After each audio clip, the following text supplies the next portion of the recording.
they will have severe enemies that they're not going to leave them alone. That's why, inshallah, also I have a plan in Khutbat al-Jum'ah. Inshallah, we're going to study Surah Al-Imran. We're going to have Surah Al-Imran from the beginning to the end. Inshallah, on the minbar. Could take us 1 year, 2 years, it doesn't matter. But we will focus on these matters because we have it nowadays. Big problems in the ummah that most people, they forget about the divine laws of Allah. You're the guardian? Assalamu alaikum. Assalamu alaikum, brother. He doesn't give. Okay. Assalamu alaikum, mashallah. May Allah bless them. Say Ameen. Ameen. I know. Yeah, Jazakallah khair. So we're going to have, more focus on these issues to understand the divine laws of Allah tabaraka wa ta'ala, which is called as-sunan al-ilahiyya. Sunan al-ilahiyya, and every era we need to understand how things goes, how things happen. To understand this very well, we have to have a comprehensive understanding of your religion, to have, relaxed and comfortable and good faith in Allah Azza wa Jal, not hesitant or shaken faith. Before Ramadan, we were talking about Seerah. We talked about the argumentations of the non-believers when they argued a lot with the Prophet ﷺ. In many issues, they were arguing the verses of the Quran and so on, asking for miracles. They just, for the sake of argumentations, they love to do this a lot. And Allah talked about this a lot. And they kept hurting the Prophet ﷺ, the companions of the Prophet ﷺ, different stages and levels of pain and hardships. They used to do that. Till the time of migration. So now as Muslim, you suffered a lot, you were patient for a long time, you're not going to give up with your religion. You're not going to tell people, hey, this is my religion, I leave it. Guys, you hurt me because of my religion, so I'm going to leave it. So none of them decide something like this. They decide to have another option. And Muslim all the time must think this way. If this way is not working, I have to think about another way or a different style so that I can continue with life. And subhanAllah, this is important in everything you do. When it comes to learning, if you learn something, sometimes you're stuck. You do memorization and you start with the surahs that you know. You finish 3 juz, mashallah. And after finishing 3 juz, you go to surahs that you never read before. Then you become stuck. Whenever you take a page, you come to Sheikh, you don't want to read. You cannot read. You have a lot of things. You were spending like 30 minutes in memorization. Now you spend 2 hours and you're not memorizing. No, it's not going to work. So people, they give up. There are different ways. You have to think about different options. And you ask Allah guidance. Oh Allah, guide me. Allahumma waffiqni wa saddidni. Never leave that dua. Allahumma waffiqni wa saddidni, regarding issues of marriage and families. Allahumma waffiqni wa saddidni, regarding issues of learning. Allahumma waffiqni wa saddidni, regarding your business, regarding your job, your career, your field, Allahumma waffiqni wa saddidni, Allah, give me guidance and success. Because I cannot do the right decision. I cannot make the right decision. You're the one, Ya Allah, who guides. So give me the guidance and success. Allahumma waffiqni wa saddidni, all the time. And the dua of people of the cave, we said it before, Allahumma hayyi li min amri rashada. Give me the best of my deeds, the best opinion, the best option, decision. Allahumma hayyi li min amri rashada. You keep making this dua, Allah will guide you to a different option that never came to your mind. And then you make istikhara. You make istikhara, you ask Allah the consultation, the advice from Allah tabaraka wa ta'ala. So you get more guidance. Ask Allah everything. Ask Allah everything you need.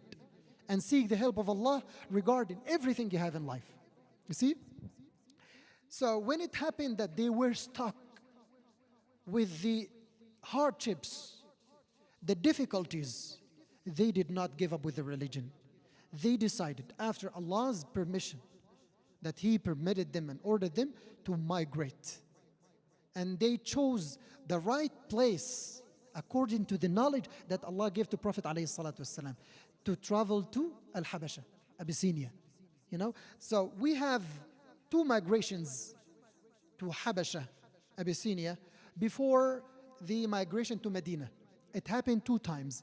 The first time it was in Shahr Rajab, the month of Rajab, at the 5th year after prophethood. So Prophet ﷺ, he was 40 years old when he got the prophethood, the message. After 5 years of difficulties, Allah allowed the believers to migrate to Al-Habasha. At the beginning, they were 11 men and 4 women. I want you to imagine the map in your mind. Now you're talking about Mecca, the Red Sea, Abyssinia, Ethiopia today. It's a very long distance, and it's very long and dangerous journey. What's the point here? The point that to keep the truth, you need to sacrifice. And this sacrifice sometimes differs. Someone can sacrifice with money to keep his religion safe. I have a lot of money. Why I don't send my kids to the Islamic school? For example, it's so expensive. Why not? I will do my best. Why don't bring them private teachers home or on Zoom, virtual, to teach them more? I will spend more, but I will still teach them the religion. So I can sacrifice with money. Someone can sacrifice with his efforts. So he does much effort. He makes self-study. He or she, they work on themselves hardly, in a very hard way. They sleep like 3 hours, 4 hours for the sake of the work. They seek the knowledge so they can do effort. As Zayd ibn Thabit, he learned the Hebrew in 15 days. 15 days he learned a new language, and he became an expert in this new language. And he was a kid, 15 years old. So that's effort. You can sacrifice with a lot of things, but the person needs to seek the guidance of Allah tabaraka wa ta'ala. So they went, خرجوا مشاة إلى البحر فاستأجروا سفينة هاجروا بها الحبشة. They went on their feet. They did not have any rides, camels, horses, or anything, and they rented a ship to travel to Abyssinia to have this long journey. Even some women, one of them became one of the wives of the Prophet ﷺ, who's Salama radiallahu anha. Salama, she's given the story of the first migration, and she says about this: لما ضاقت علينا مكة وأوذي أصحاب رسول الله صلى الله عليه وسلم وفتنوا ورأوا ما يصيبهم من البلاء والفتنة في دينهم وأن رسول الله صلى الله عليه وسلم لا يستطيع دفع ذلك عنهم وكان رسول الله صلى الله عليه وسلم في منعة من قومه وعمه لا يصل إليه شيء مما يكره مما ينال أصحابه فقال لهم رسول الله صلى الله عليه وسلم إن بأرض الحبشة ملكا لا يظلم أحد عنده فالحقوا ببلاده حتى يجعل الله لكم فرجا ومخرجا مما أنتم فيه. She's telling about the story of migration and reasons why did they migrate to Al-Habasha, and they left their homes. And she says from the beginning, when it became so hard for the believers in Mecca, and the messengers or the companions of the Prophet ﷺ, they got hurt so much, and they were tested severely regarding their deen. They had fitna in their religion, and Prophet ﷺ was unable to protect them. He's alone ﷺ, and he wasn't able to protect them. He doesn't have an army. Jihad wasn't legal at that time.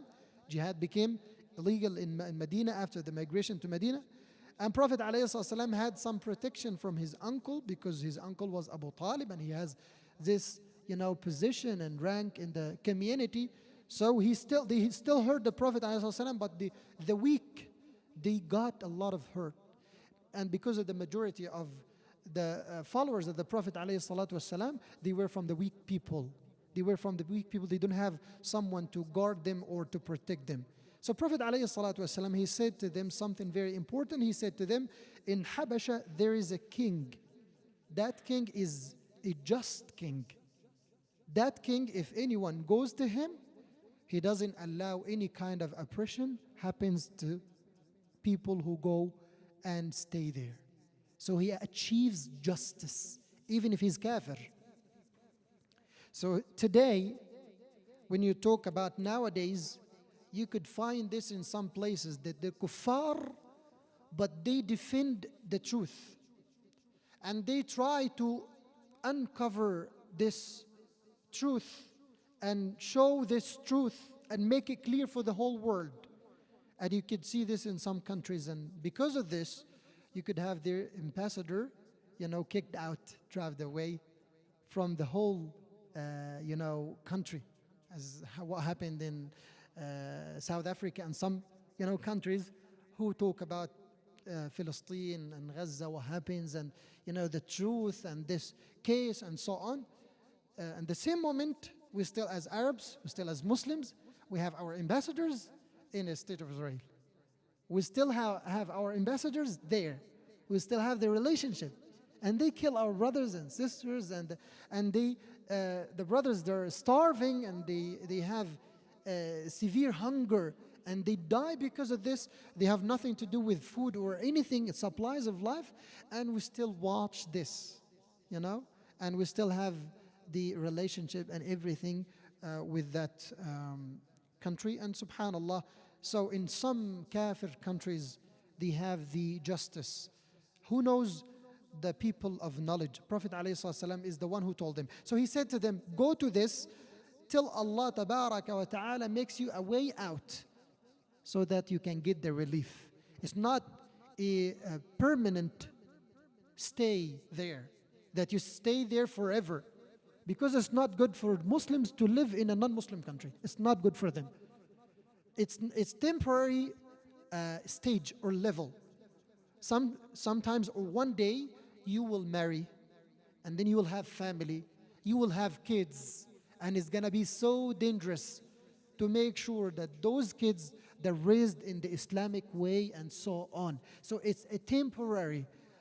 Who told us that? Prophet ﷺ, he said to them, you're gonna go there till Allah makes you a way out. He gives you the relief, gives you the good time, the good place, the nasr, tawfiq, hidayah, guidance, the victory, so that you can have a peaceful place in your lands, in the Muslim lands, so you're not minorities anymore. You become the majority. The majority are Muslims. You can have adhan. You can hear adhan.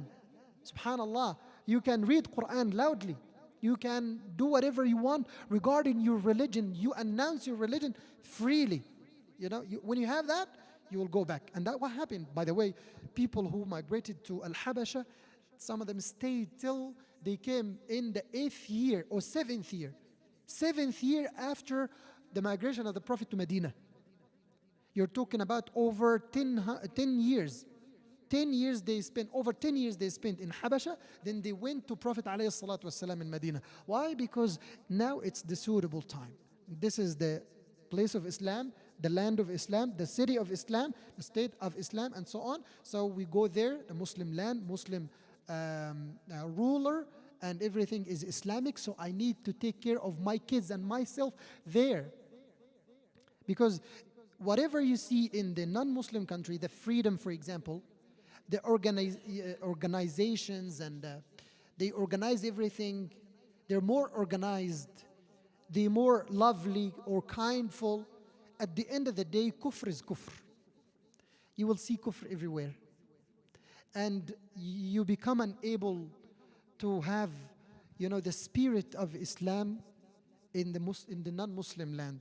So that's why it's temporary for those who live in these lands, that they stay there for a temporary time, so that they go back to teach their kids and their families the religion. Salama, she says, فَخَرَجْنَا إِلَيْهَا أَرْسَالًا.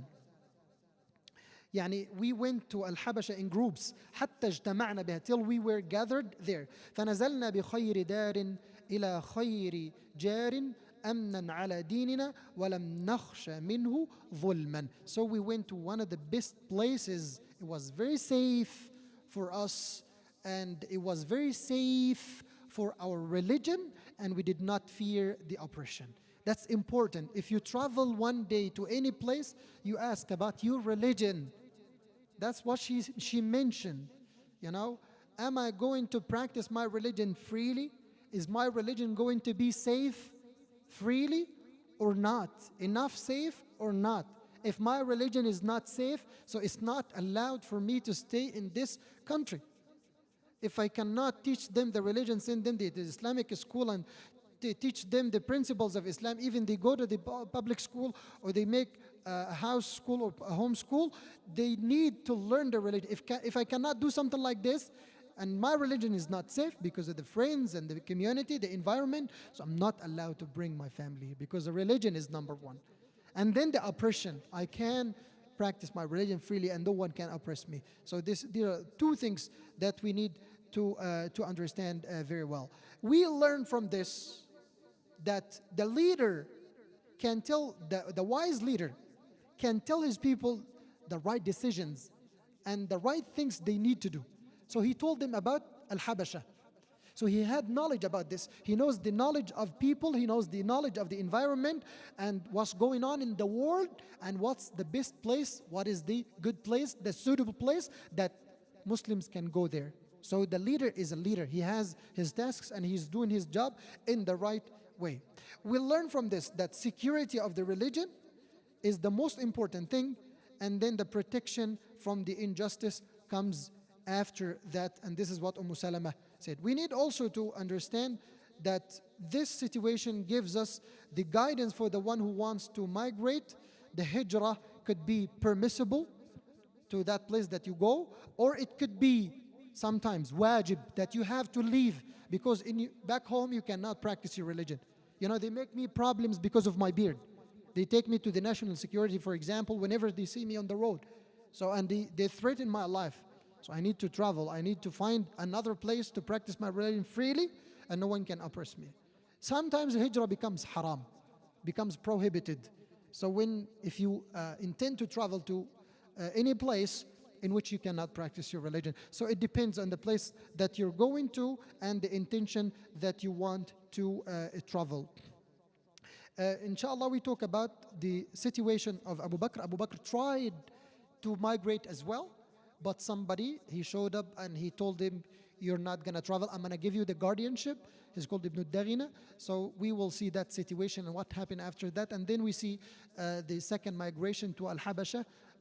Why did it happen again, the reasons and all of this, we will study it inshallah in the next time. نسأل الله سبحانه وتعالى أن يغفر لنا ذنوبنا وإسرافنا في أمرنا وأن يثبت أقدامنا وأن ينصرنا على القوم الكافرين. اللهم اهدنا واهد بنا واجعلنا سببا لمن اهتدى واجعلنا هداة مهتدين. اللهم خذ بنا واصينا إليك أخذ الكرام عليك. اللهم أعنا على ذكرك وشكرك وحسن عبادتك. اللهم إنا نسألك صدق التوكل عليك وحسن الظن بك. اللهم ارفع عن إخواننا في غزة الظلم والعدوان يا رب العالمين. اللهم ارفع عن إخواننا في فلسطين كلها الظلم والعدوان.